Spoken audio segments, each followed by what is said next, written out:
Welcome, James Tunney. James is a barrister and he's a college professor. He used to teach law around the world, and he's a prolific author and artist, an author of poetry. And I'll just list off the amount of books here. He's gotten very, very impressive. He just has a new book that's come out. He just released in the last couple of weeks, the mythic Éire of artificial intelligence, maiming the mind. So these books are all available on Amazon. And James has a website called jamestunney.com where you can see his artwork, his books, and also all of the recordings that he's had. So there's Blue Lies September, Ireland, I Don't Know Who She Is, Plantation of the Automatons, Mystic Murmurations, Mystery of the Trapped Light, Empire of Scientism, Tech Bondage, Mystical Accord, Human Entrance to Transhumanism. Well, okay, we'd having conversations about kind of where things are. I mean, to be honest, if anybody just wants to go through YouTube and just go and take a look at James's interviews. I mean, he's got, I think, almost 40, probably more than 40, with Jeffrey Mishlove. But I mean, there's incredible recordings about consciousness with various different YouTube channels. And there was another very good interview went up yesterday by Thinking Thomas. So they're well worth just checking out, because he every interview he's talking about a different subject. Thank you very much for joining us, James. We were having conversations about individuation of the people within Ireland, and in fact individuation of people and cultural matters across the globe at the moment with the current situation. So would you like to discuss sort of where things are with regards to Ireland, the genus loci, and sort of the spirit within the land framed within the current situation? Okay, thank you very much for that introduction, Josie. It's a pleasure to talk to you.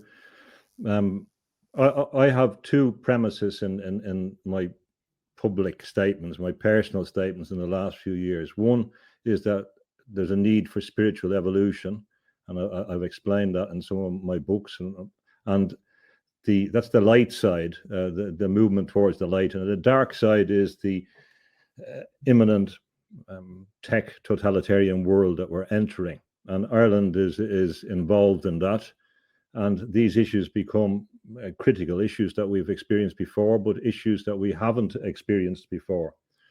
So what is the greatest tragedy of Ireland, or one of the great tragedies of Ireland, is that Ireland had a very, very deep spiritual base, a really important spiritual base in global terms. And this was recognized by many people. You can see it in the work of Steiner, you can see it in the work of other people who looked to Ireland, who realized that Ireland was a central place in spiritual terms. That's why we had what I call the mystic journey to Ireland. We have it in the medieval period when there's people going to Lough Derg. It was one of the major tourist spots in Europe. People forget about that. But this goes back thousands of years, where Ireland was seen to be a critical part of the spiritual world, and there was unique spiritual gifts, spiritual awareness there. And this is even being understood again by people that are not from Ireland, as Irish people are losing their spiritual connection. Other people, there's a woman called Anaya Science Witch or something. She has YouTube programs, and she's looking at the idea that Ireland was somehow, strangely, a model for the Taoist healing method, and tying that into the zodiac, etc. It's quite interesting, some of the parallels she's found. Now, the point is that this is not uncommon. We can even see it in figures like Walt Disney coming back to Ireland. His family had been here.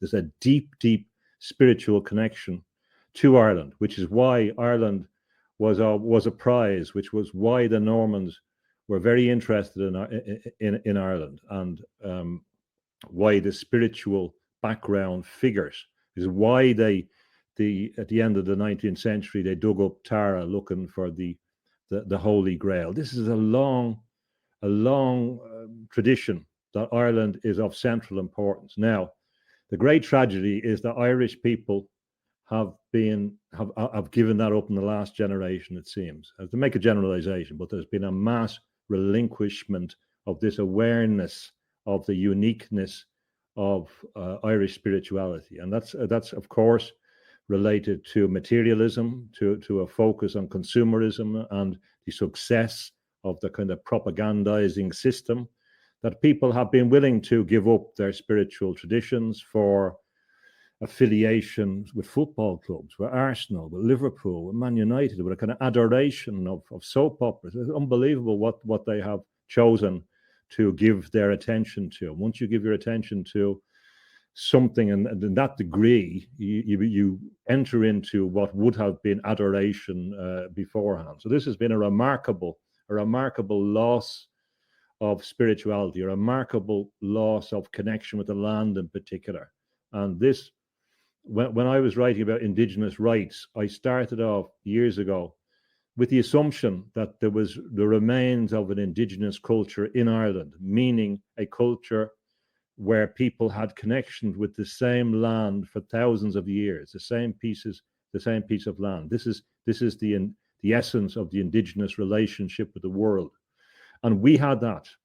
And in the last generation, it's like the fox has been cajoling the crow for the piece of cheese in the mouth, and telling them that they're great singers, Eurovision, etc. And they have given up. A lot of people have been willing to trade this spirituality.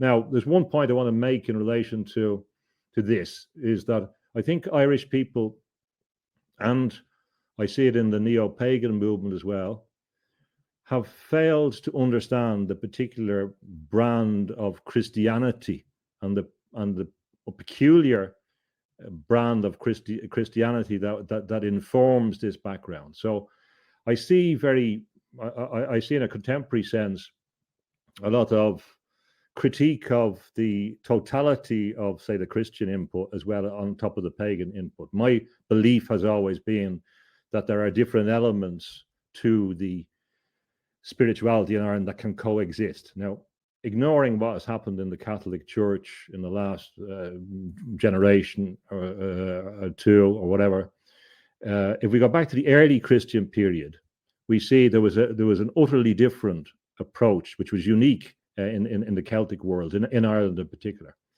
And my reading of the situation is different from most people in this context.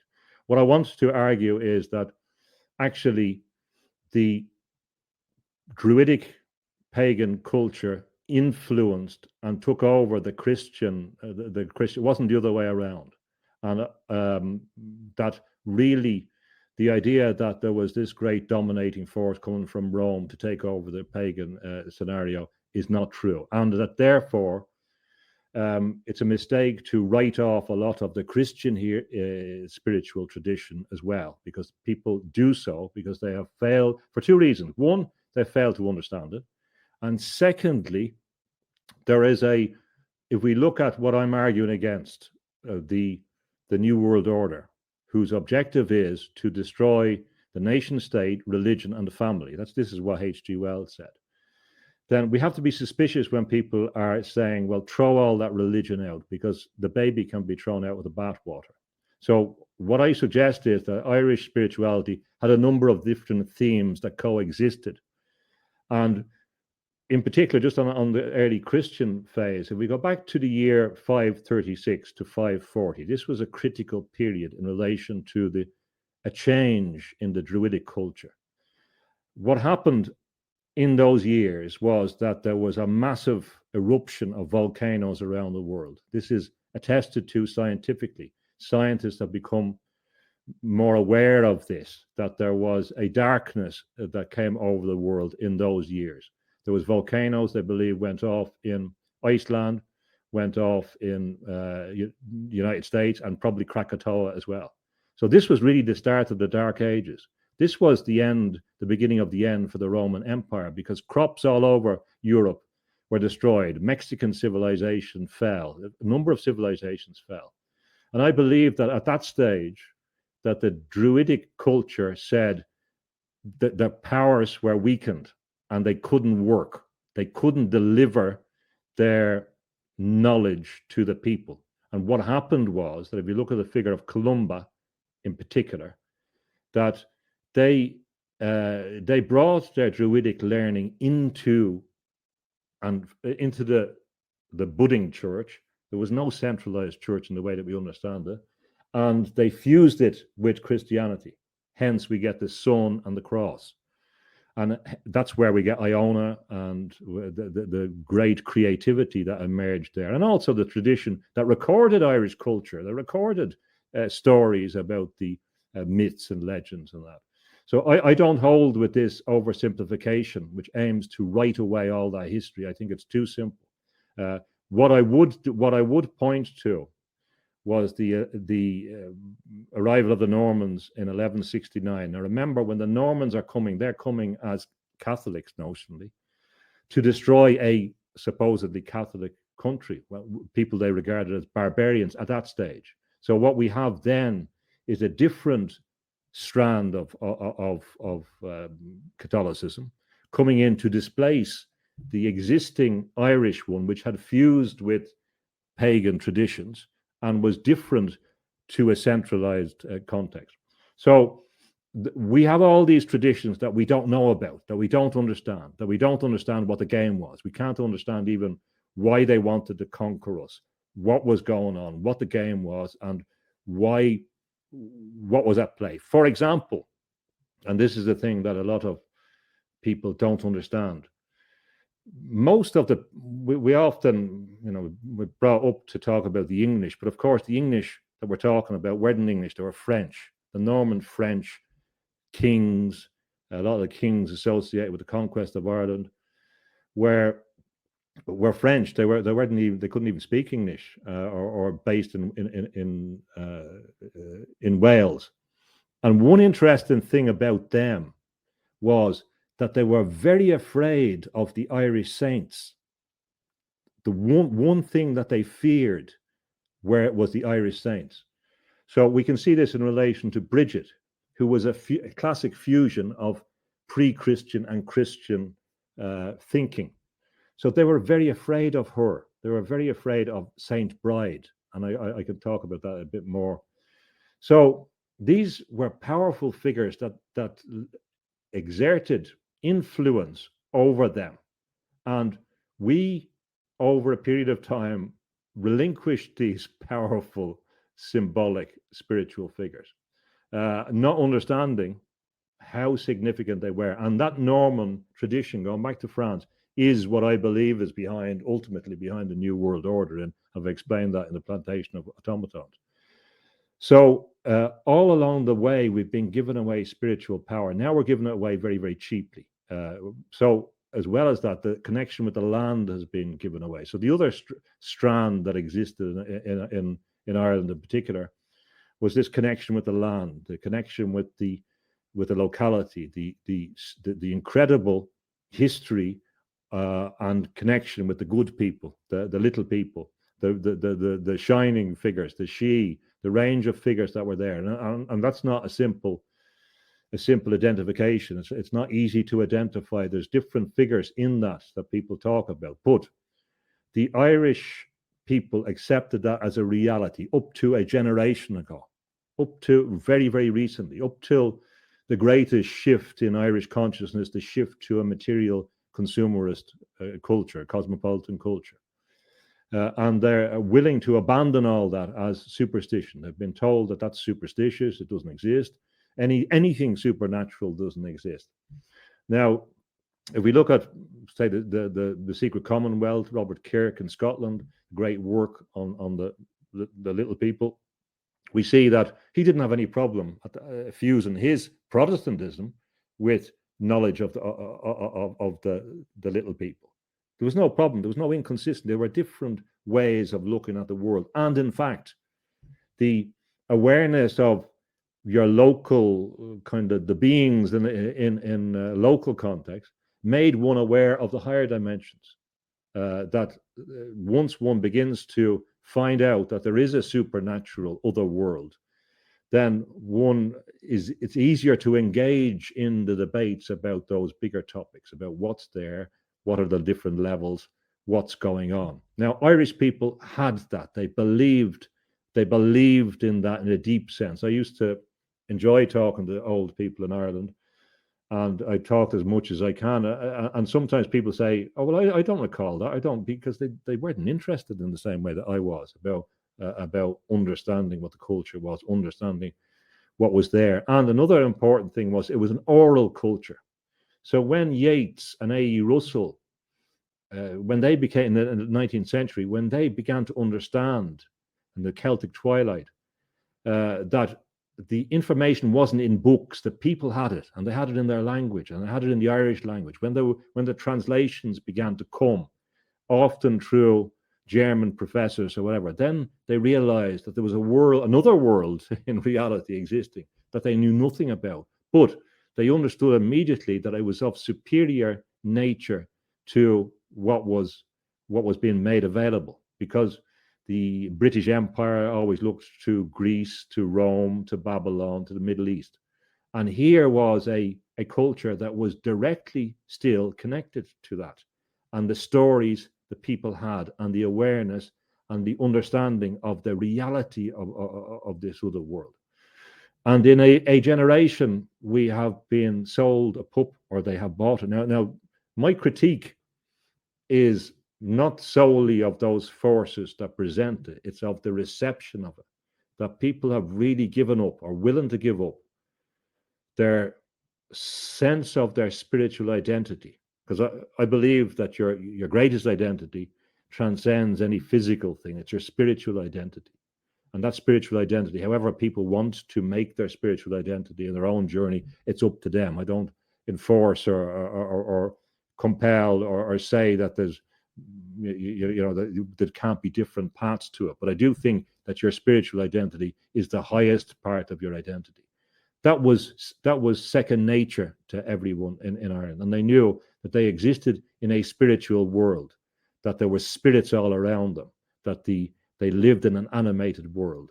Now, with the movement towards the machine, towards the system, the mega machine, we had a transition that people like C.S. Lewis and Tolkien warned us about, that they saw this transition. And C.S. Lewis, of course, is another figure who saw this bifurcated approach. He could draw on the pagan history, on the pre-Christian history, and unite it with a Christian history, for example, as Tolkien could do, because that was part of the story.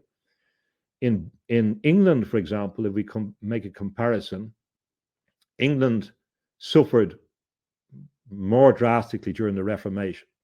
The stripping of the altars was a serious assault on all the cultures, because England was more superstitious than most places in the world. And this was a brutal assault on the English imagination, not just their religious sense, their sense of Catholicism, but the culture was heavily built around this tradition, and the pre-Christian culture as well was integrated.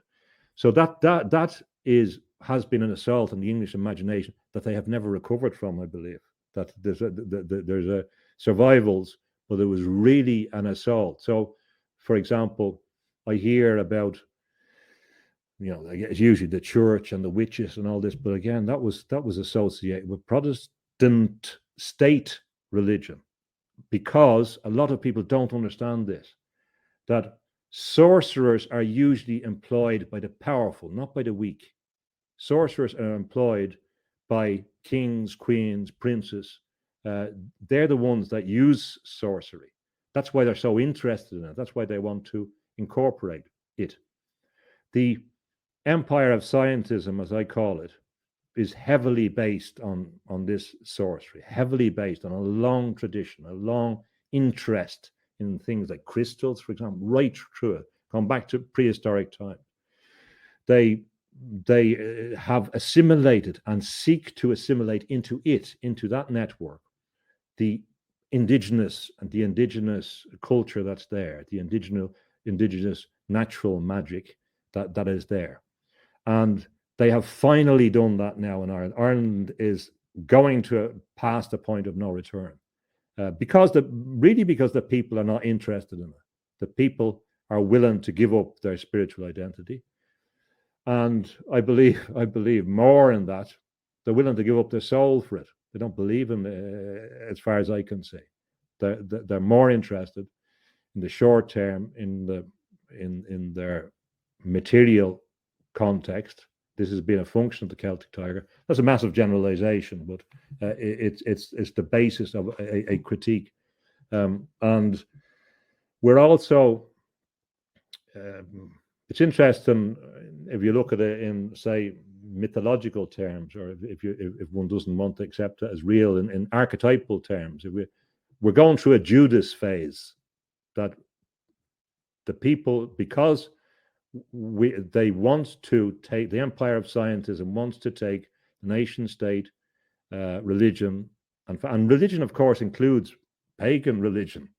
That's going as well. That's not going to survive except in a narrow sorcerer's context, something that Jimmy Savile might engage in. That will survive. Not any of the indigenous nature worshipping. That's not going to survive, because this empire is not interested in any affinity with nature. It's going to eradicate all them. It's a bit of a fantasy to believe that one is going to have a nature worshipping cult underneath the wind farms. It's not going to happen. These things cannot coexist, because they're designed to distort, destroy the genus loci. That's what their purpose is, and to create a new cosmopolitan electronic grid around the Earth.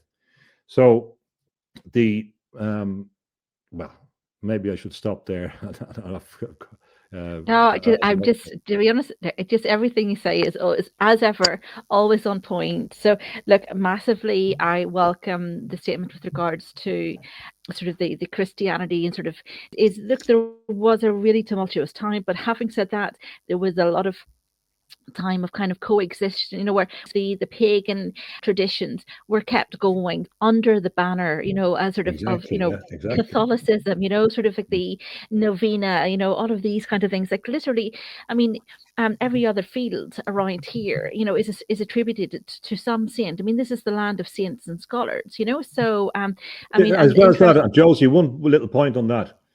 When I hear all this stuff about how bad, the Catholics are, I have to abandon possibly 1,500 years, I presume, possibly, of my family associated with Catholicism. I have to assume that all those people were stupid. All those people, people that were genuinely committed to the earth, with Ireland, they loved Ireland, that really they were stupid and they were doing something wrong. Whereas they were the people that were protecting the fairy forts. It was the local communities that were protecting, in conjunction with their other religious views, Catholicism, for example. And as we see in many places, they're brought together. Now, I say to you, and I say to anyone else, if we accept that these things have survived in Ireland, these pre-Christian things have survived, they haven't been destroyed like the narrative says, I guarantee you, in a generation or two, that these communities that profess a neo-paganism will be part of the destruction of these things that were protected by the thing they alleged won't do. So yes, that's true. Sorry to interrupt you. Unfortunately, James, I agree. I do agree. We're a small enough community that actually we need to be supporting one another. And Yes, because somebody goes and wears a hat on a Sunday and bakes pies for the community, to be honest, I think that's all right. That's all right by me, So I mean, I'm okay with that. One of the things that we also have that people don't mention, again, it's sort of one of these sort of hidden things, is the Egypt influence in Ireland too. I mean, the name of, was it the Éire was taken after the name of Éire, sort of, and Scotia, and the daughters of the pharaoh. And we have, if you look at Michael Tessarian's work, he was great at sort of pointing out Professor Waddell's study, where he identifies the burial site of the king of the pharaohs, King Menes, in County Tyrone. So I mean, we have all of this, and literally we're trying to sort of get a handle on it, and we have all of these liminal kind of sites, whether they're to do with the good people, whether they're to do with, UFOs or whatever. It's difficult to get a handle on it, because I think we're all learning as we're going with regards to these. Although having said that, there was photographs of TR3Bs over Sligo last March in the newspapers, so I think we're sort of seeing these things are a wee bit more in the fore now. We're also talking about, as I said, where I am, literally historically, every other field was a monastic settlement. Sort of that's how much, religion had in this area. Although all of the sacred, where the area was taken over, was that we had Cromwell in this particular area. So a lot of the sacred sites were flattened, although there were some that were kept secret, and they managed to persevere. But I mean, it said the story is that two of the most important cities to visit were Constantinople and Lismore, so because literally all of the ecumenical students would come from around the globe to come and study in Ireland, sort of on the River Blackwater. You were talking about people that had sort of aristocrats and their use of the supernatural. I mean, on the River Blackwater, in one of the castles, there was a gentleman called Valentine. He was also known as the Stroker, and he was taken, I think, by force by Cromwell, Sir Walter Raleigh, and because he was such a good healer, then he was put in charge of punishment. I mean, and he was in charge of the Malus Maleficarium, so the book, and I mean, horrendous kind of stuff that he went through, but after he went through the witch trials, then he went back over to being a healer and going around all of the big houses across Europe. So, we have that kind of thing. But I'm interested in sort of what you think about sort of the whole Egyptian thing and basically where we're going to, is there any hope with the whole situation from here? I mean, was it we just had Halloween here, and it's now a big tourism thing. They have big things at the same time that they're closing off our sacred sites. They're doing like sort of pagan cosplay, by some of the local county councils, and pushing this whole it's a completely different culture, sort of that they're pushing, and it's not where things were at, sort of, and we're kind of losing. But by doing that, they're erasing our heritage, sort of, because actually you're trying to hang on to sort of where things are at. But I mean, whenever they're shutting down our sites, at the same time as they're trying to project something that never was. Yeah, you've sparked a lot of thoughts there, Josie. So they're going to take. George Carlin says that they want everything. The comedian said, people don't understand. They're after everything, the whole lot, including your eternal soul. So my advice is that we're going to lose so much that really you have to concentrate in this period on your eternal soul.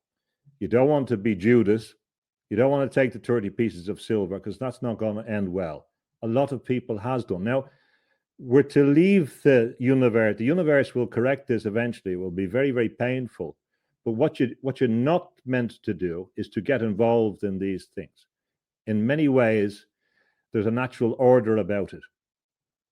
At the end, when we go through a painful tribulation, whatever you want to call it, that it'll be only the people who have kept control of their soul that will stand. They will triumph ultimately.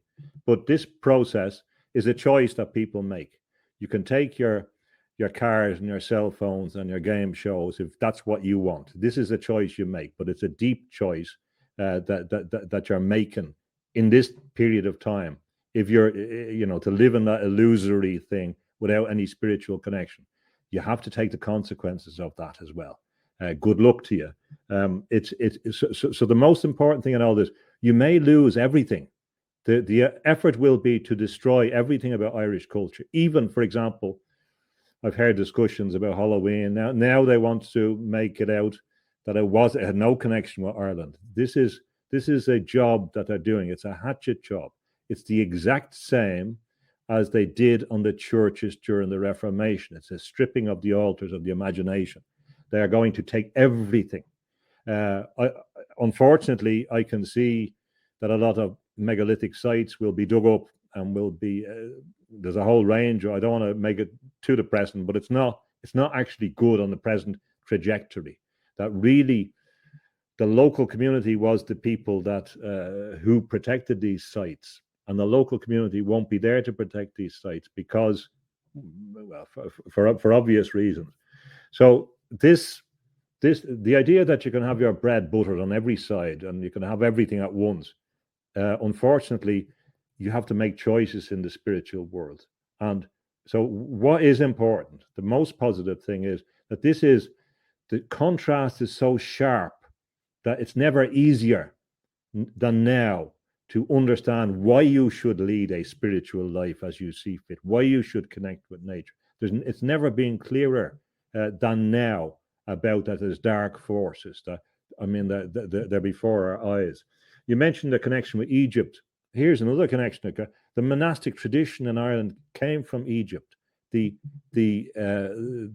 pictures, the early pictures, showed an affinity with Anthony of Egypt and the Desert Fathers. This is another connection, indicating the long tradition that we have of connection, of trade to the Holy Land and Egypt, through the tin, etc. That's why Blake I'll jump in there because was it the work by, just because you'll be interested by this, Michael Tessarian actually, and people that are into that particular thing had actually identified that at the time of the deluge that it was actually it was the guys that left here went to Scythia and sort of basically to preserve themselves at the time of the big floods, and then they moved down to Egypt. So whenever Menes he called it returning home to Ireland. So because he knew that even though they had been in Egypt maybe for hundreds, maybe thousands of years,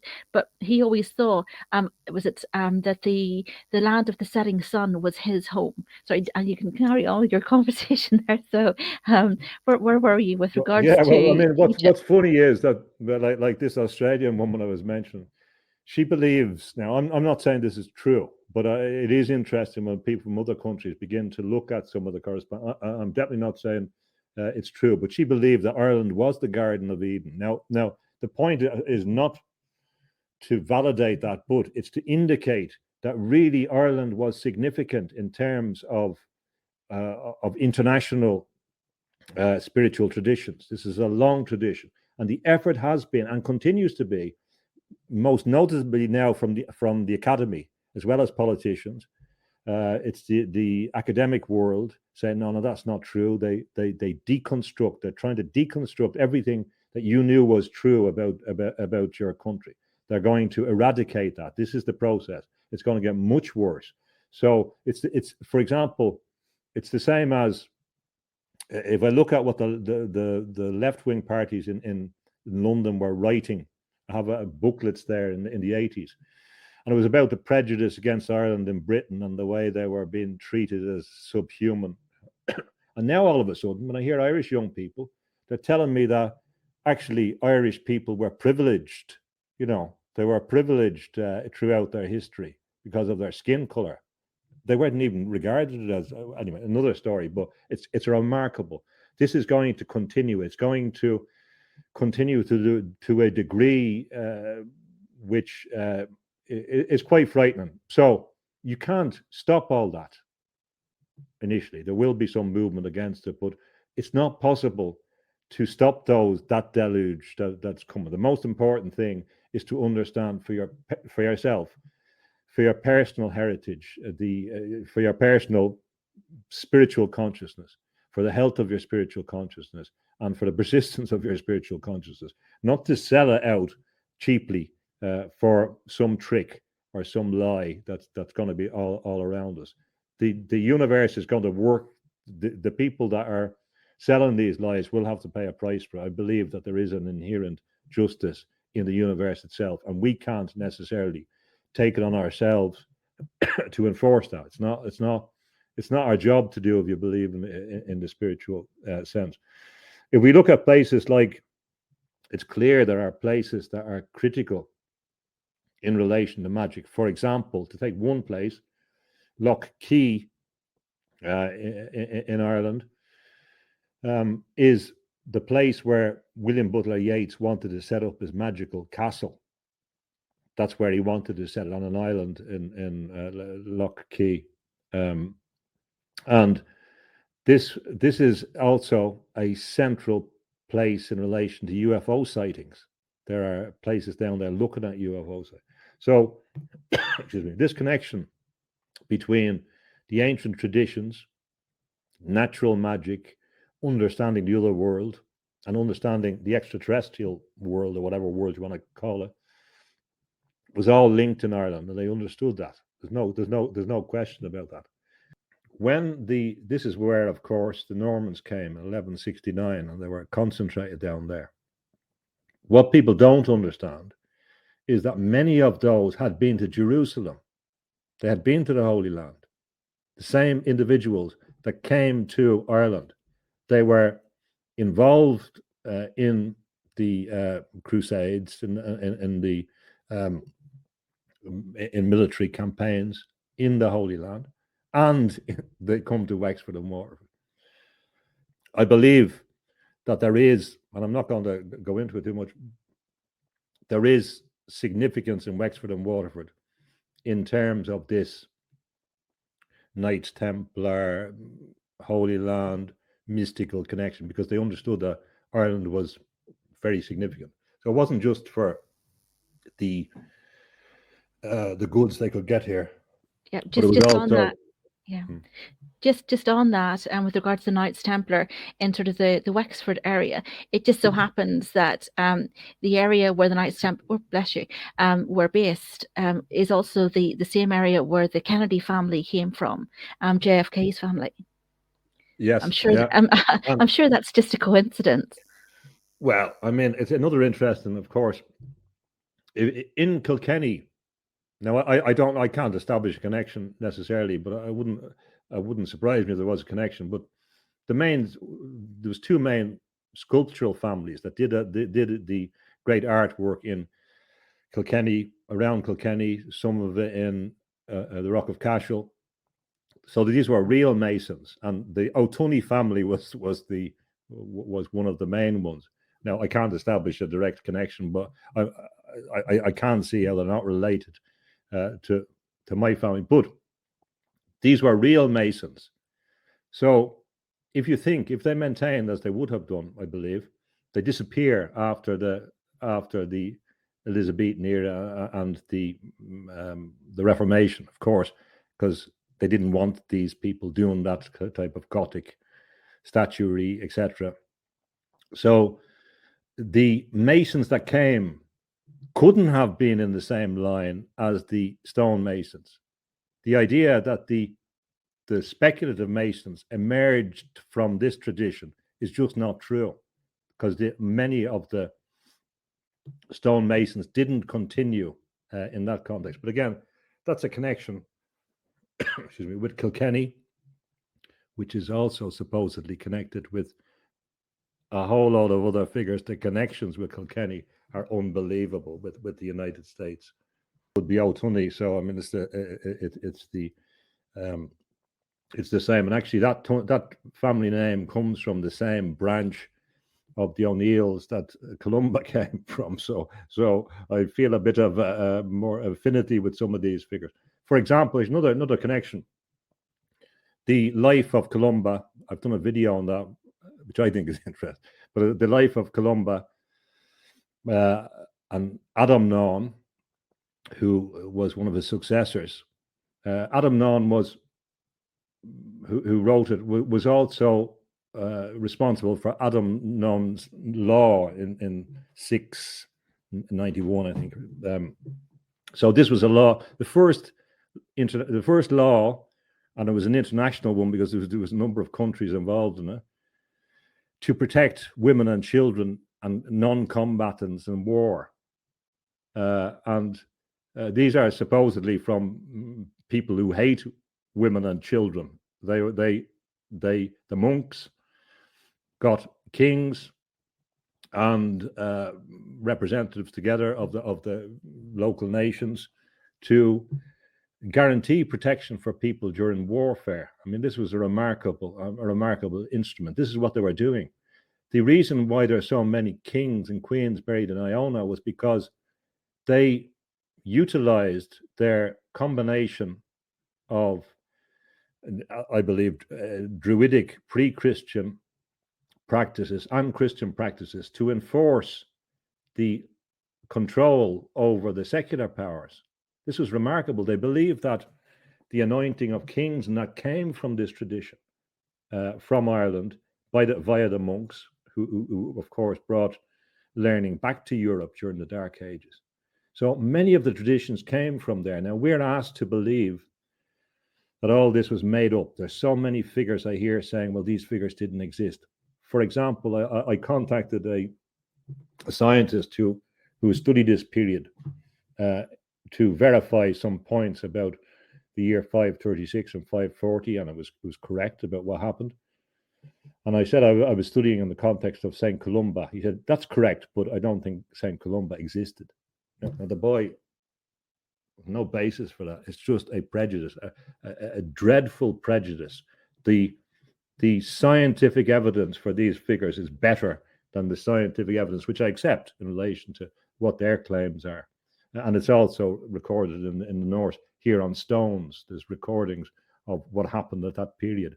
There's an interesting stone, the oldest rune stone in Sweden, which was from a bit later. It was from the 800s. Says they've retranslated it, and it says that 8 generations ago the wolf ate the sun, and the people starved, or there was hunger.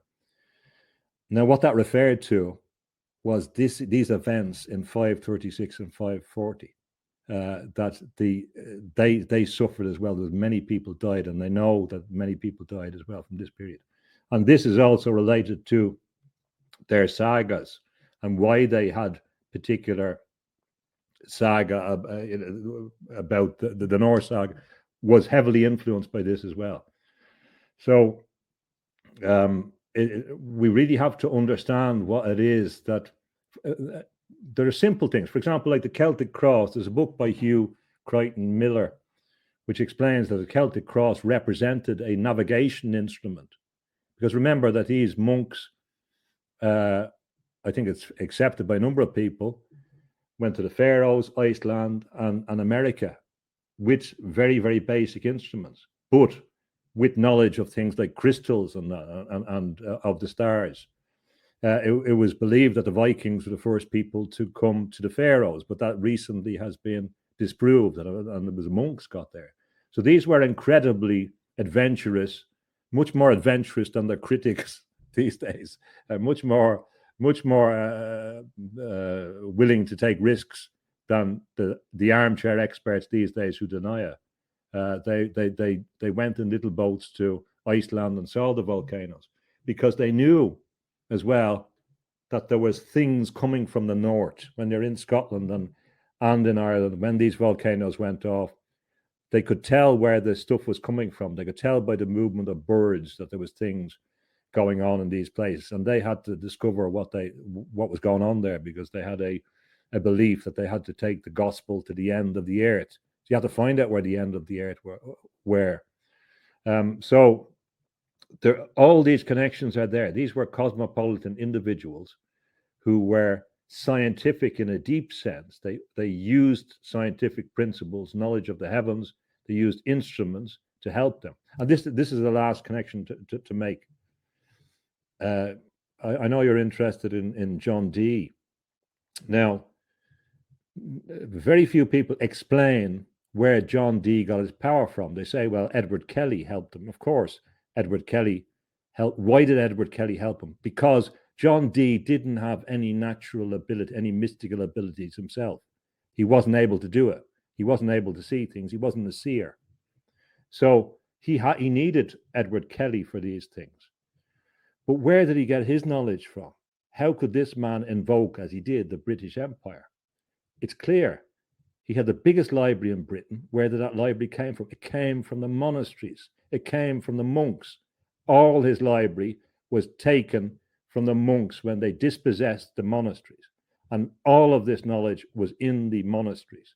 The monks had a living tradition which explained a lot of the naval routes, which also explains how he knew that they could colonize North America, for example.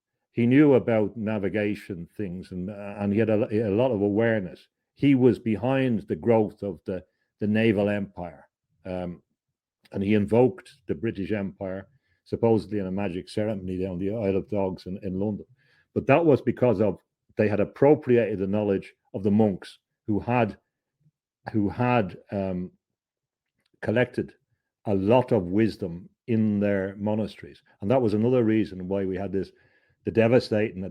So the attack on the monasteries was a full scale, a full spectrum attack on knowledge, and that included attacks and appropriation of the knowledge of plants, of botany, of whatever. And the idea that the universities and the hospitals, etc., came from this new intellectual tradition is a big lie, because they appropriated what was pre-existing and which had to be recreated when they took away all the hospitals. They took away all the botany, knowledge of botany, etc., and they took away all the knowledge of navigation. So again, what I would say is that there is a tendency to oversimplify the historical knowledge, to downplay the deep extent of the existing knowledge, to rationalize everything in terms of technique, technology, empire, science, and the history doesn't support that. If you take the time to engage in the history, another figure, the last figure to point out in the connection with Waterford, and that is Robert Boyle, the scientist. And of course, he was connected with Waterford, and the father of chemistry. But they're also connected with a lot of other things about the trade in human skulls, for example, for medical purposes, which is written about in terms of cannibalism in a book which examines skull moths that some of these scientists prized human skulls for their medicinal purpose, for their medicinal benefits. And Boyle was one of the people that would have used them. It's common. They knew they had a ready supply of skulls from Ireland. And this is Gaulish stuff. But these are the people behind the empire of scientism, apart from whatever benefits they've come from other contexts. And he was a Christian, a Protestant, affiliated with the state, of course, but that tradition is a different tradition. It's utterly different. There's virtually no similarity between them. They were doing different things. One was associated with sorcery and power, and one was associated with nature and the local community. Sorry.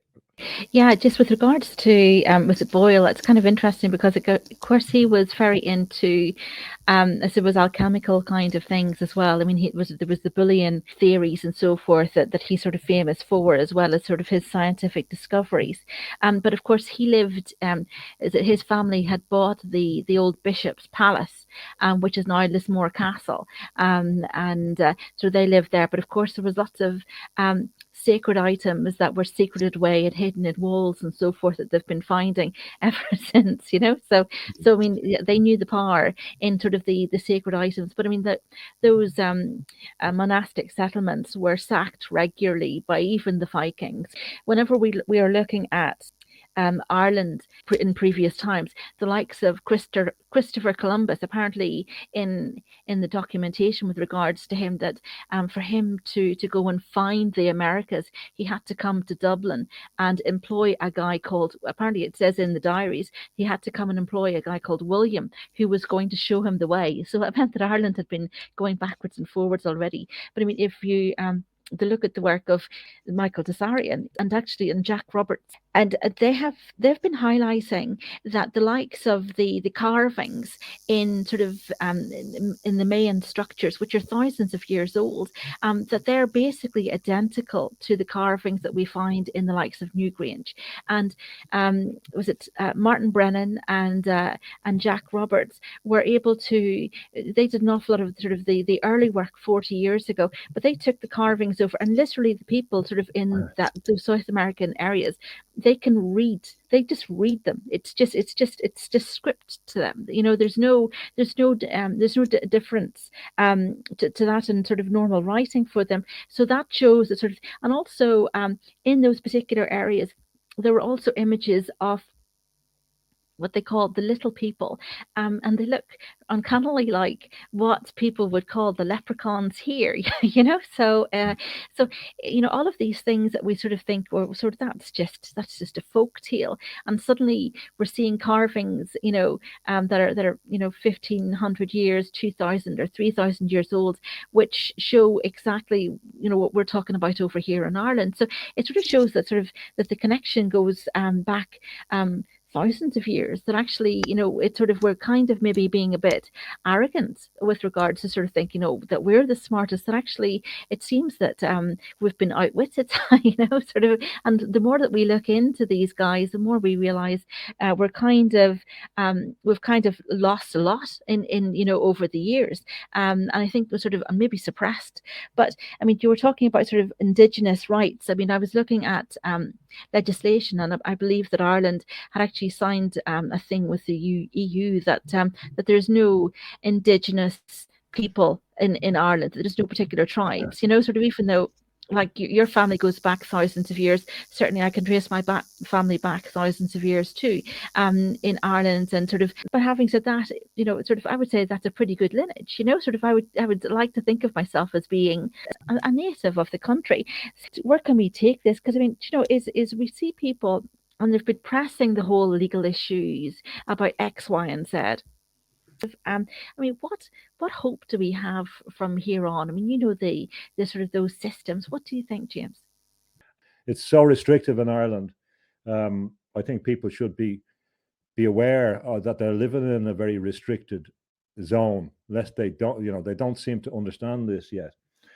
Just on the last point about with South America, of course, we have Cuchulainn in Ireland, and we have Cuchulainn in South America, you know, the god figure, which is quite remarkable. Most of the legal strategies I hear from people are daft, basically. I'm sorry to say, you know, coming from a legal background, and I hear people saying, oh, well, we've talked to barristers and they don't really know about these wonderful tricks that we've come up with. And you say, well, okay, well, fair enough. But most of them won't work really because they're daft. Okay, I'm not going to go into that. But there's a lot of daft legalism, which is not true.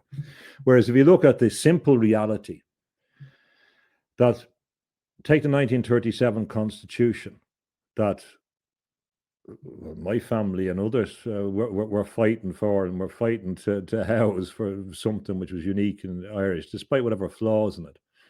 For example, in it, it gave a guarantee that the family had the chief right, you know, a chief right over their children. And you've changed that. People have voted to modify that, to give away that right, which has already had profound effects already. There's no magic about it. The people chose to do that, to give away something which is of fundamental importance, which people had struggled for over hundreds of years, to give special prominence to the family. And because of a little public campaign and a little spurious argument, it was constitutional amendments that people bought, and that's ongoing. So people are giving these things away. There's no magic about it. People are being fooled, being lazy, and are giving that away. So you have to take one, unfortunately, has to take the consequences of inattention. If you don't pay attention, you will pay for your inattention. So apart from all these things that are going to be unsuccessful, there are big things that people have been willing to give up very, very easily because they want to appear popular. They want to, I don't know, they believe the narrative. They watch too much television. So there's no mystery about some of these things. There is certainly a lot of scope to enforce actions under the Constitution, but there's been very few people interested in using them, to using the possibilities or taking actions or exploring the potential in the Constitution to defend their rights. They just haven't been interested. It was there for them, and they're giving a lot of it away. So, unfortunately, now there's a certain point at which you have to pay the price for things. When you make mistakes, one has to pay the price. Unfortunately, that's when you've not paid attention to things, when you've not paid attention, when you've been more interested in watching Dallas than what's going on. These are more important to you, not to you personally, Josie, but to people. When EastEnders is more important than constitutional amendment, when the Late Late Show is more important. You have to take this is your life. This is the life that you are choosing. Instead of being concerned about the fundamental rights that are being taken away, you're going to have to pay you're going to have to pay the piper. So in that context, what I say to people is that your primary objective has to be to protect your own soul, protect your own spirit, because you can't look after other people's spirit when they don't believe that they have one. It's not your job to. You cannot do that. There's no collective of people that are going to move. It's not going to happen. So, example is the best teacher. Concentrate on the belief in your own spiritual consciousness. Understand that you are a spiritual being, that you are going to persist into the next world, that we were given loads of things, as is the story of humanity, as is the story of a modern Irish context when finally it supposedly got rid of the yoke of imperialism. It didn't really, but it supposedly did, had an opportunity, and it blew it. Okay? You can't solve all these big things. The only thing you have responsibility for, ultimately, is for your own soul and what you do. So at this time, I see a lot of Irish people being dragged into kind of hatred things, things that didn't exist before. I didn't hear people talking in the way that they're doing. Don't get dragged into hating anybody, into any groups. Don't get into that. It's negative. You're being manipulated as well to be concentrate on your spiritual consciousness. Concentrate on your traditions. Look back at history, at good evidence. Look back at your community. If you're in a community, especially in rural communities, local community is the most powerful thing. Local community is very, very powerful still. It has to be grassroots cooperation, but you still have to convince other people because their attention is elsewhere. There will be there's going to be shifts, so people have to hold on to the good things that they have, but they can't get too disillusioned about these big things because these things are on the way. We haven't been paying attention enough. We haven't had the brains or paying attention to the intelligent people that have been warning about these things. So you have to take the consequences. If you look at the word, what people do with their lives. Now, I'm not saying I'm against sport or anything like that, or I don't watch sport. I'm limited, very, very little. But if you look at sport and how dominant that is in people's lives, and you look at the word spirit, there's only one letter which is different. Sport, change the O for the I, and we have spirit. That's not an accident. That people are willing to adore sports stars, to give attention that they would give to a god, to sports stars, because they're good at hitting a ball or something. So the point being that people have to now take responsibility for their choices. The best thing to do is to avoid making bad choices, to concentrate on what you have power over, which is your own spiritual consciousness, to realize the significance of that. And also that if you commit yourself to a spiritual life, it has its own logic. The logic is different from a cognitively worked out, that once one opens one's consciousness, that the world works in different ways, through synchronicity, through expansion, through increased perception. These are the spiritual gifts that are in all the traditions. The siddhi in the Indian tradition, which is the same word as she, actually, it's the same word as the little people. There's a connection between them, because you probably can't see the little people if you don't have a spiritual gift anymore. There's a connection between them, your ability to see the other world and your concentration on your spiritual gifts. These things are real. We have to focus on them. If we're engaged in the world, the flesh and the devil, in the reality out there, you have to be very good at it. You have to understand what you're dealing with. You have to understand what the rules say, what the law says. And you can't come up with half-baked, daft things that someone on the internet said or that works in America. You really have to look within the limitations that exist and work within them pragmatically and in a disciplined way. And not, there's a certain type of personality that will fasten on some simple solution because it's clear, and they will hold on to it like it's, there's no tomorrow, even if it doesn't work. Now, I'm a pragmatist. I want things that work.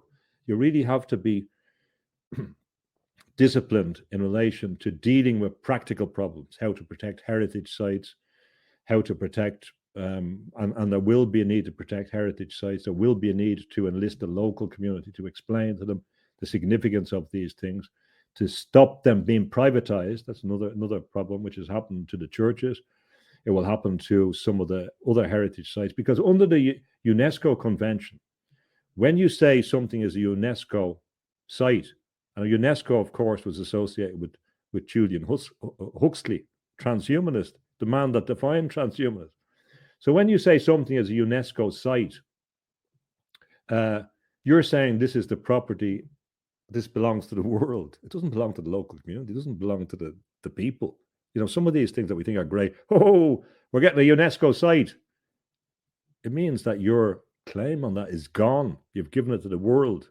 Some of these things people don't really understand. They haven't got their head around. And that's a matter of discipline. You can't engage in a world where people are working 24/7 in big factories to regulate your life and then expect, not you personally, Joseph, but one can't expect then to come up with a half-baked solution to counter what these have been paid to do in the big legal factories. So some of the things that people come up with are daft. They were decided 50 years ago. Some of these plans have been going on for 100 years and 200 years. The big legal factories have anticipated a lot of these things. They've anticipated the nature of the struggle against them. So what I say is that the spiritual world is more powerful, spiritual consciousness is more powerful, is effective. It has to operate in the real world at certain things, but we shouldn't confuse the two. Our first and primary objective is to look after our own soul and our own spirit. And once we begin to do that, the pathways and possibilities and potential begins to emerge. But that requires also a pragmatism and a discipline that's not easily, it's not cheap. It's not going to be given easily by the universe, because there's been people who have been working to capture our souls much harder than we've been working to preserve them.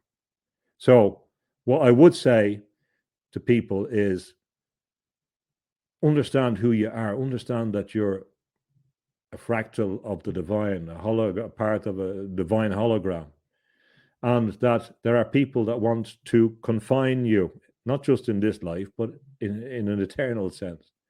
And if they are able to take your soul with trinkets, well, then on you it is.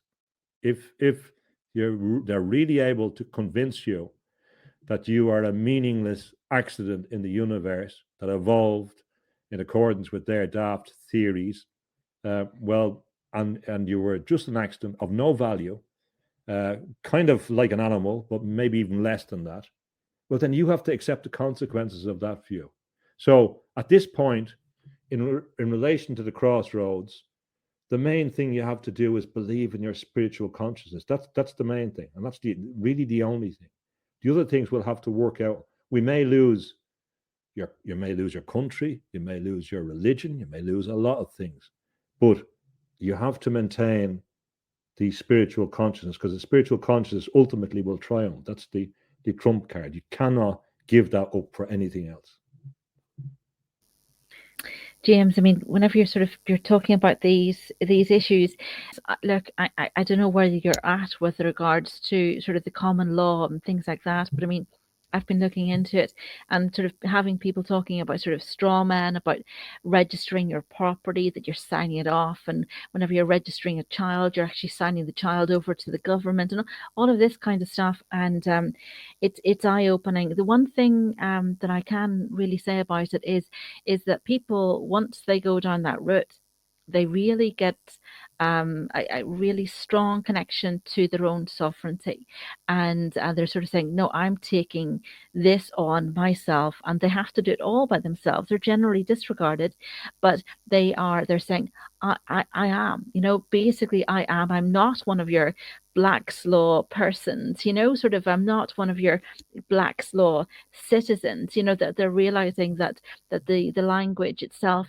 is loaded, and it's all trickery, sort of. I think that's the thing. It is sort of starting again. I probably would throw away the Collins and the Oxford Dictionary and just speak and just use Black's Law dictionary, because everything else seems to be a play on words.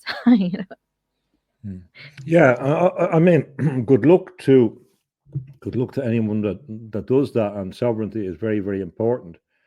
But we have to be careful about we have to be pragmatic as well about what works, and we have to be able to demonstrate success in the things. And I hope that there will be success, but there were simpler options for people. And I find it strange that in simple things like the way referendums or referenda are conducted, or in giving some of these things away so easily, I just do not understand where the opposition wasn't, the dog that didn't bark to some of these things. So I commend anyone that tries to do the things, but there will be a lot of blind alleyways and a lot of things that don't work in that. But that's a part we all have to explore, the options available in these things. We have to try what way. But personal legal sovereignty and spiritual sovereignty are distinct things still. So your spiritual sovereignty is something that is between you and the divine consciousness, whatever you want to call it. That's something you have control over, and that's the thing that you don't want to give away. So if you can reflect that in the world, that's one thing. But before that, you have to be careful not to succumb to other processes which are, again, inconsistent with that. It's a supreme, it's even above knowledge. It's above, not only above the world, but it's above our ability to comprehend it. But we have to maintain our awareness on that spiritual sovereignty first. That's the first thing, or part of our spiritual identity. That has to be the primary thing, and then work from there. Yeah, I agree. I think we're back to sort of where we started off with, and actually, the conversation that you had with Thinking Thomas. I suppose things really aren't what they seem, So I think it's for ourselves to really dig deep with regards to discernment, and sort of educate ourselves with regards to what's going on, because these guys are, we've been slow walked into this a very, very long time ago. I mean, literally, we wouldn't have sort of seen the steps, but it's just whenever you sort of deal with the media, then you realize that actually, it's, you're only getting, you're only getting sort of basically the same side of the story, sort of it's there's no there's no argument, there's no opposition, there's no other side allowed to speak, you know. So and there's nobody that's allowed to be educated and discerning to actually come forward, you know. So I mean, that's the yeah. Okay, look, okay, is there anything else that sort of that just that you'd like to sort of finish off with now, James, with regard to sort of the last few words? What I would say is, spiritual helpers come to those who set out and commit themselves to a spiritual world, a worldview, which by definition transcends this world. So, to a certain point, we don't have to worry too much about things that are illusory. So, I don't want to end on a negative note. Believe in your spiritual consciousness, because it's bigger. It's bigger than this world, and you're bigger than this world, or bigger than, and certainly bigger than what other people want to compartmentalize you as. When we come to the second point in all the spiritual traditions, is how we relate to other people. And of course, that's based on compassion, understanding, empathy, putting ourselves in other people's shoes. At this point in time, we have to be careful not to become wedded to people that are ideological. That's why I often focus on pragmatism. We have to, and pragmatic for me is non-ideological. It means that you don't have a fixed perspective on everything before you set off on your journey. You have to be a bit open. Once your primary commitment is towards your spiritual identity and the protection of your consciousness, and then you realize that you have to deal with the world. There will be groups forming, and they should be informal rather than formal, of connections between people. You have to be careful about organizations, because every organization is capturable. You don't want to be in a capturable organization, really. Only for limited things. In relation to your spiritual sovereignty, it's down to you on your own, and it operates in relation to influence in different levels and different registers of persuasion. We have to be careful not to close our mind to different spiritual traditions, and not to be dogmatic about what we think about too much about other, or we won't be able to work with them. The point is that spiritual traditions have to work together to come to a different level now, whether they're pagan or Muslim or Christian or whatever they are.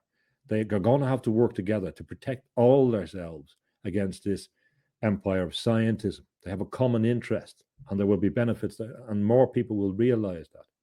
So if we come with a very fixated view about other people, we're playing into the hands of these puppet masters. This is what is intended to do so. So there's a big demand on us not to be drawn into a narrative of hatred of that's negative, and that will suit the people. They want us to do that. So we should focus on our own things, positively, on things that we can do, on examples we want to show, on lessons that we can teach people, on pointing to the heritage in the area and showing people why this thing is important for them still, why it's relevant to them, what the context is, how important this context is. And things will emerge from that. Solutions of a different order will begin to emerge from that. So the whole world is moving into a different era. They have we're in the new world order. It's here already. There will be a counter revolution of a spiritual nature, but it's not going to be of a revolution that we've seen hitherto, because that will play into the hands of the people as they have anticipated. It has to be of a different order. It has to be a truly spiritual movement. So in all those scenarios, one has to, in my view, put your spiritual identity first, in whatever way it's informed, whatever traditions, and don't let people take that away from you, and don't let people dismiss it, and challenge people when they come up with nonsense about your spiritual tradition or your spirituality in a positive way.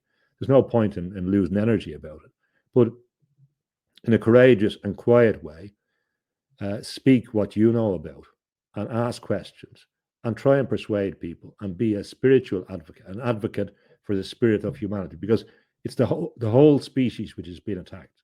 the entire human species. The effort is to change the human species. This is what the movement is towards, to end it. So surely we can persuade some people that if this is what the game is, and the evidence is there, that it's something worth fighting for. If they don't believe it's worth fighting for, well, there's not much you can say. There's no point in wasting your breath. Concentrate on your own spiritual consciousness.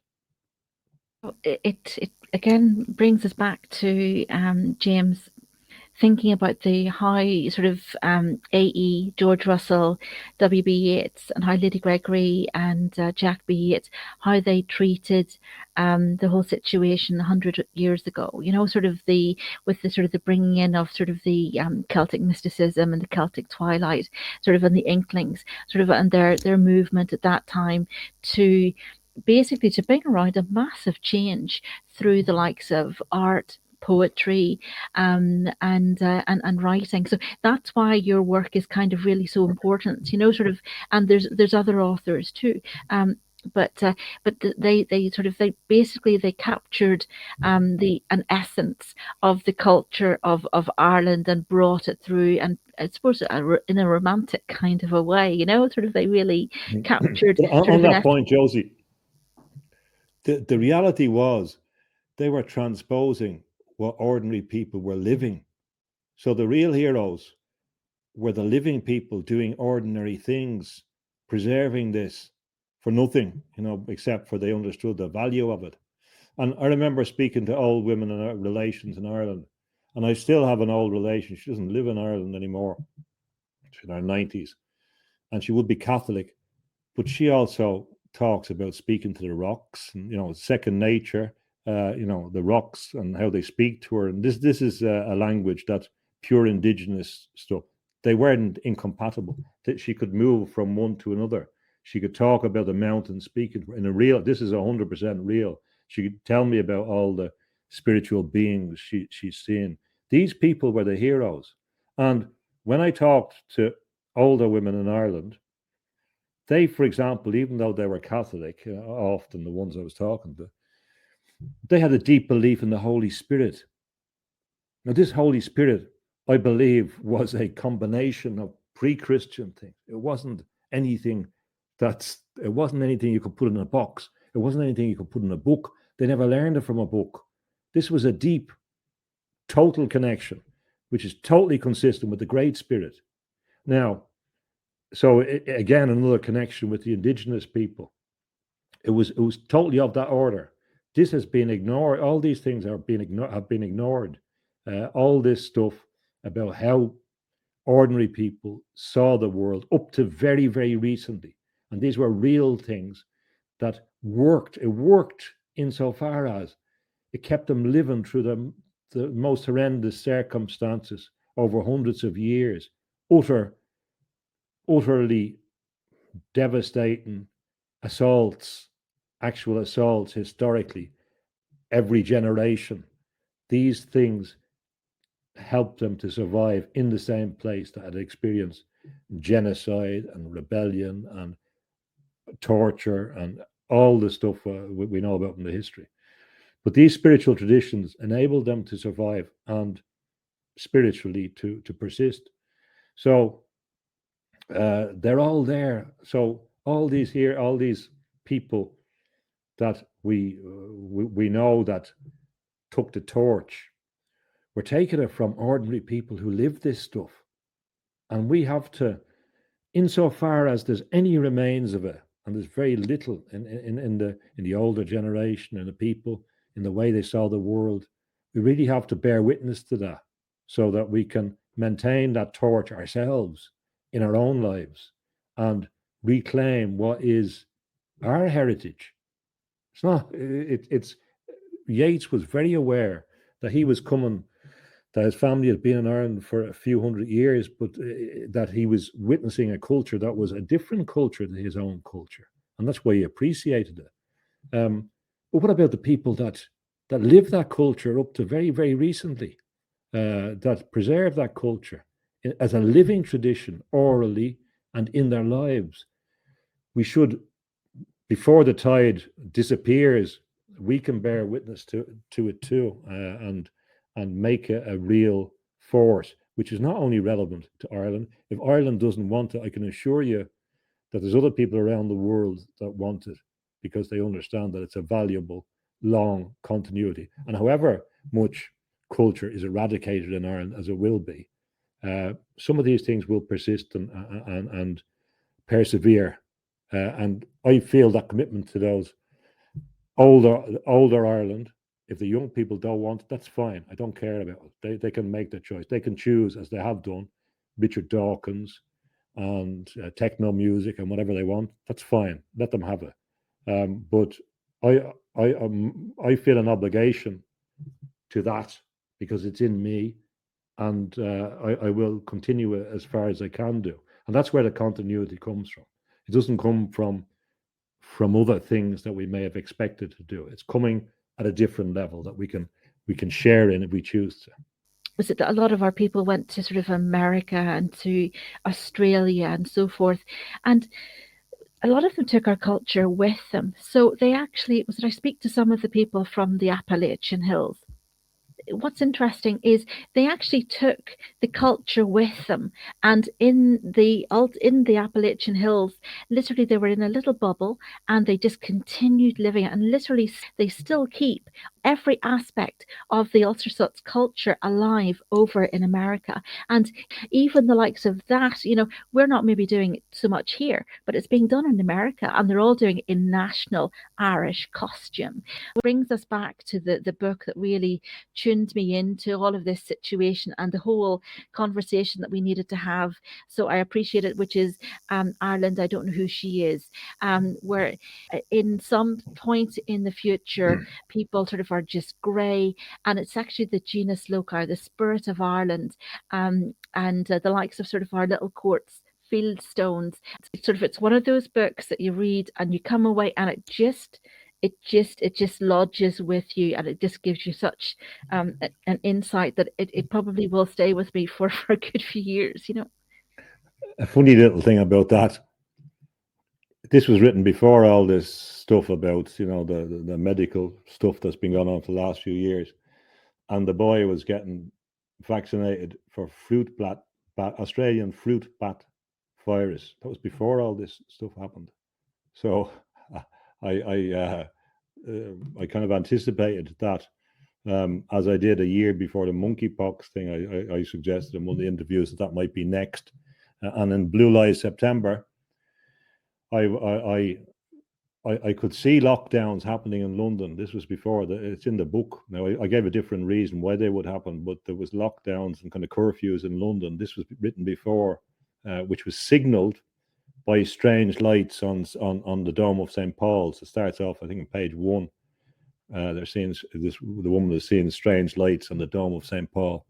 In November 2019, they projected William Blake's picture of Urizen on top of the dome of St. Paul. The problem is that Urizen represents a kind of demonic figure in many senses for Blake, and he was being projected onto the dome of St. Paul's, which of course is right above where the Freemasons were established in 1717. So there are multi levels to one's perception if one tunes into some of these things. What I hear, I had an interview there with a guy called Bob Osborne, and Bob is an artist, but he seems to click in with people. He lives in a house that was owned by D.H. Lawrence, and so the likes of Aldous Huxley and Aleister Crowley would have been in around the house all of the time, and he's able to, again, using that collective consciousness, he's able to tune in completely into the stream of thought that they were at, seeing that stream of consciousness that they're putting out, because they do it well ahead of time. These guys are masters at what they do, and we're sort of just getting at sort of the tip of the iceberg with regards to what they're up to. Just a couple of points. Have you got time for a couple of points more? I said I'd mention about Bride near St. Paul's Cathedral. is the Bride Well, which used to be effectively a prison for women. This was where the Reformation started. This was where the hearings about whether Henry VIII could marry or could end his marriage happened, right there when they had the Bridewell Palace. That's where he lived. Why is it called the Bridewell? Because they built it over St. Bride's Well, which was a holy well that was there. So they turned the holy well into a prison for women. And this transformation, they gave it then to the City of London. This transformation from a holy place into a place which wasn't holy was associated with the Virgin Queen, Queen Elizabeth I, a transformation of the pre-existing goddess figure into a new structure. It was a transformation. If we go back to the 80s in Ireland when it changed, we had the exact same phenomenon. Madonna broadcast in Ireland. Madonna, it's not an accident, it was Madonna, a simulacrum of the Virgin Mary. Virgin Airlines come in. The exact same thing that they did in the Elizabethan era. They created new goddess implications to replace the existing ones, and we gave them up. We released the power that we had. Just a last point. There's a lot of monuments in Sweden that people they can't see them. There's a lot of old, similar ones to ones they have in Ireland. They were the same people that came up here. A lot of people think it was a Viking connection that establishes the DNA connection. But if you look at the megalithic tombs, they come from the Mediterranean and spread around the coastal areas of Europe up to Sweden. So I can recognize things here and I say, oh, look at that. And people say, what? Because they can't see them. They don't read the landscape and they're not as interested. In some ways, that's a better way to protect, because if they did see them, might be a different attitude. But there is an obvious one I passed by when going up to a lake house, and since I came to Sweden, that seems to have been very damaged. It looks like it was done deliberately. One of these tombs, and that's what happens when you get a lack of a local community that's interested in its own heritage, which encounters changes that in the demographics. These things happen, and associated with that, you have, for example, the Danish scholars who openly admit that they're reinventing the history and pretending that actually the Danish people were from the Middle East or something like that, and they had much darker skin. All this kind of nonsense going on. They admit that openly. So you have this effort to, the Prime Minister of Sweden said there's no Swedish culture. We don't have any culture, denying all these traditional dresses and things that they have. This is going to get more and more. The Swedish church, most of the people don't believe in God in the Swedish church. That's statistically proven. It's about something else. It's not about anything primarily about religious things. It's politicized. So yeah, all these things will happen in Ireland. This is the way it's going to happen. It's part of the plan. It's part of the effort, and there will be more direct assaults on cultural heritage. The only way that can be protected is by increasing the consciousness of that heritage and the value of it and the significance of it. Most of the heritage in Ireland was not protected by legislation for thousands of years. It was protected by the community. The community itself protected it. They didn't interfere with it through superstition, if you want, through certain rules, through awareness, and they've gotten no credit for that. Now it will be taken away, and it will be managed in the absence of that. So there has to be a real effort to maintain understanding of the ownership, the participation of the local community in the cultural heritage, in the significance of this heritage, and a confident vindication of the rights of that heritage, which I think is contemplated by the Constitution itself as well, and through its claim that the people own the resources of the state. So all these things are ahead. We have to become wise. We have to read history. We have to look back. We have to inform ourselves. We have to have good evidence about everything, disciplined arguments, robust hypothesis, robust solutions. and positive cooperations with people in professional ways to solve some of these problems, but ultimately look after our own spiritual conscience. I won't hold you up anymore because I won't stop. So No, thank you for the conversation. Apologies for me coughing, but hopefully that wasn't too bad. Oh no, that was wonderful. And to be honest, you kind of left us on a really high note, because it literally is down to us to protect our own heritage. But look, thank you very much. I appreciate this.